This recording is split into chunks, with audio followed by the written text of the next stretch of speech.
Poor leaders make today worse for everyone by using coercive power. Transactional leaders make today better by rewarding good performance. In contrast, transformational leaders are focused on making tomorrow better. They do this in 4 ways. Firstly, vision. Transformational leaders create a noble vision to work towards that inspires others. Secondly, authenticity. Transformational leaders are authentic in their commitment to the mission, not just to personal gain. Their integrity inspires the team to take action. Thirdly, a growth mindset. Transformational leaders cultivate their team's professional and personal development. They invest time and energy, knowing their effort will eventually bear fruit.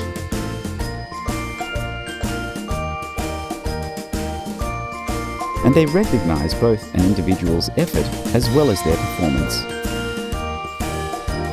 And finally, creativity. Transformational leaders encourage team members to develop ideas, work with flair, and embrace originality. They allow measured risks, which helps to foster a culture of innovation. In short, teams with transformational leaders are constantly being transformed for the better.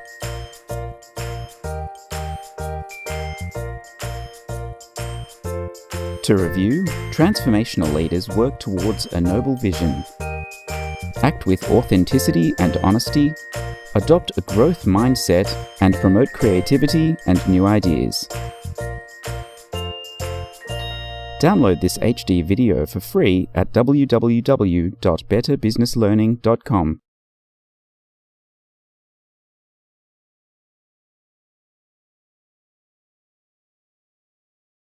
For 72 years, this building has been the home of the Blue Diamond, the 1st Marine Division. For 31 of those years, our country's been at war. That means that our division has been in the fight. No fight can be won unless we win the squad battle. Early in March, the Commandant approved the Squad Leader Development Program as a way to formally educate and develop our infantry non-commissioned officers currently serving in leadership billets. Yeah, SLDP is a Squad Leader Development Program, pretty much part of the 36th Commandant's Envisionment for Expeditionary Force Development. In essence, what's allowing us to do as an organization is educate our infantry small unit leaders without the distractions of deployments, training exercises, and regular battalion training, get them back in those battalions ready to go for deployments. Squad Leader is the most important small unit leader. He owns those Marines. He's a direct right-hand man of that platoon sergeant, that platoon commander, company commander, and that battalion commander. He has day-to-day contact with those Marines. He feeds them, he waters them, he trains them, he heals them. He's the man. He owns them. They have the ability to get an NCO to actually get him formal school trained for his MOS progression and his EPME progression, and then get him back in that unit, full up around, educated, trained, maturity, and putting that information and education to work from start to finish without interruption is just an invaluable asset to us. SLDP program has 2 tracks, one of which allows you to become a combat instructor either in Camp Geiger, North Carolina, or here in Camp Pendleton, California. Either track allows the Marine Corps to have more developed squad leaders that can lead Marines in combat. Actually, operating force track, very similar to what was around the Marine Corps about 8 years ago in regards to retention bonuses for OP4. The intent is to put them at a battalion at D-365, about 12 months prior to that unit's deployment, to institutionalize and get that total unity of the small unit leadership at the front of a training cycle and the cohesiveness all the way throughout deployment. If a Marine wants to get more information about the program, they can reach out to their unit's career planner and find out more about the way ahead. We have a sacred obligation to the families of America to ensure that we place not the most available, but the most talented and the most capable squad leaders we have in charge of our units as they leave the wire. The tactical decisions that our squad leaders are making have strategic implications. Reporting from the historic 1st Marine Division, This is Staff Sergeant Wayne Edmiston. Actually talking to someone who suffers from all 9 traits of NPD, who wasn't a cult leader or already in prison, appeared to be an impossible task. Narcissists never admit their faults. Narcissists never accept responsibility. It's not like the narcissist is likely to come forward and proudly say, I'm a narcissist, and it's not something to be proud of. And it's not something the narcissist admits to. No, forget this. It's very bad. Bloody hell. Just a second, these kids, shoot them. However, sometimes the answer can be staring you right in the face. Listen, if the answer is not what you expected, cut camera. I've repeated it 17 times. Cut. There are 9 traits associated with narcissistic personality disorder: grandiosity, arrogance, a preoccupation with success, a lack of empathy, a belief of being unique, a sense of entitlement, requiring excessive admiration, exploiting others, and being envious of others. Until now, it seemed as though interviewing someone with all 9 traits wasn't realistic. By definition, it would make them an extremely dangerous individual. But after 2 days of interviewing the world's leading expert on NPD, it soon became clear why Dr. Sam Vaknin was such an authority on the subject. I've been diagnosed with a narcissistic personality disorder, and therefore I'm a narcissist. And all the traits that I've enumerated before exist abundantly within me, I'm afraid.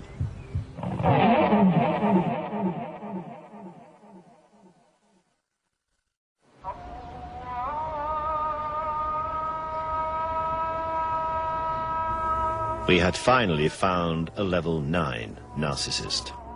Sam is unique. He not only has all 9 traits, but he's been aware of his condition for over 20 years. I'm a self-aware narcissist, which is a rarity.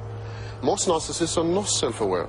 They have no introspection. They don't have the ability to step aside and look at themselves and realize that they are the source of their own misfortunes, defeats, and troubles. But self-awareness is not like healing, is not the same as healing. If one is aware that one is a cocaine addict, that doesn't wean him off the drug. In a drastic attempt to cure himself, Sam has lived in a self-imposed exile in Eastern Europe. I was first diagnosed with the narcissistic personality disorder in 1984 or 5. My narcissism affected each and every field of my life. Cut. Let's start from the beginning. Sam's authority on the subject is second to none, but filming a level 9 narcissist was never going to be easy. I'm unable to sustain long-term relationship. I don't feel, I have no emotions that I'm aware of. Just a second, these kids, shoot them. I don't know why people are not born adults. Absolutely unnecessary state. I'm unable to work with other people in teams. I am unable to hold on to a job. Actually, I'm unable to sustain any kind of social interaction. No, forget this. It's very bad. Ready? Cut. Beginning. And the result, of course, is that I am a social recluse. No, cut. I mean, we start again. Let's go on to the next questions. The thing I really miss, and that I would have liked to experience, is the ability to feel, the ability to emote, and the ability to relate to other people as full-fledged, three-dimensional individuals. That was so-so, but I hope it captured the spirit. I feel sad most of the time. I feel depressed most of the time. I wish I were different. I don't think, however, that this is possible. No, cut that. No, let's start again. Although Sam admits his inability to have any type of emotion, he has a wife, Lydia, who chooses to stay with him, despite his condition. Regardless of what people might think of us, Lydia and I are compatible, and to some extent I think we are happy. Yeah. We exchange. He takes what he needs from me, I take what I need from him. My father was extreme narcissist, so I developed some senses how to cope with him, to be, peaceful, to avoid shoutings, to avoid the verbal, and to avoid physical abuse by his side. Can you hear me? Yeah. Yeah, the noise is not... No, I mean, but the noise is not... No, it's fine. Right. Why you are so aware of the environment? Why does it disturb you? Why does it disturb you? I fully realize that if the kids scream or music starts... Look, it's not your business. Someone else takes care about it, so enough. But I'm not in control. Yes, so no, you are too much of a control. You must have control of everything, so it's not that you are... I must direct Mark, directing me. Yeah. I need to be in absolute control. I need to be in absolute control of people. I need to be in absolute control of situations. I am a control freak. You are directing this film. I don't like that. I want to direct this film. You know, I'm the authority. I'm the supreme authority. I'm far superior to you. I'm omnipotent. I'm omniscient. You know, and you are challenging me not by doing anything. You know, you're a very nice guy, but you're challenging me by your mere existence and by your mere position. You know, you're telling me what to do. Because I need to be in control and because I'm grandiose in my self-perception, I challenge authority all the time. And because I challenge authority unsuccessfully all the time, I rage.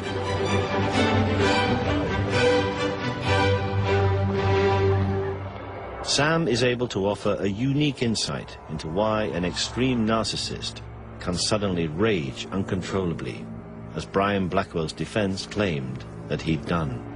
When I feel insulted or injured, I feel that I have been negated, that I've been annihilated.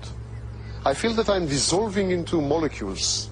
I feel that my very being, the core of my being, my essence, is being threatened directly. And I feel that I have to immediately restore balance by nothing less or nothing short of eliminating the source of frustration. It's not really vengefulness or vindictiveness. It's a desperate attempt to kill. Even the slightest hint of criticism or disagreement threatens the precarious balance that I've created over many years. The balance that constitutes my personality. You are out to destroy and kill me, so I'm out to destroy and kill you. It's very difficult to cure personality disorder. Personality disorder, by its very definition, is an enduring and stable part of somebody's psychological makeup. But what you can do is that you can help people to control their traits. Many therapists and mental health professionals would tell you that narcissism is treatable, that it can be either reversed or utterly cured, or at least some of the behaviors can be modified. And that is largely untrue. Narcissism is the narcissist's personality. You can't cure the narcissist because you can't take away his personality. It's estimated that there are as many as 6 million people worldwide who may be suffering from varying degrees of NPD. But with such an underdiagnosed condition, that number could be far greater. So it's very difficult to know who exactly has it, because by its very definition, if you are narcissistic, you think that you are better than other people, you're great, so you're not going to go to the doctor and complain. What is certain is that those diagnosed with narcissistic personalities, in other words, true egomaniacs, satisfy their need by preying on others. And for that reason, they will never go hungry. We are a superior subspecies. We transcend humanity. We are Nietzsche's Superman. We deserve the subservience and the availability of everyone around us.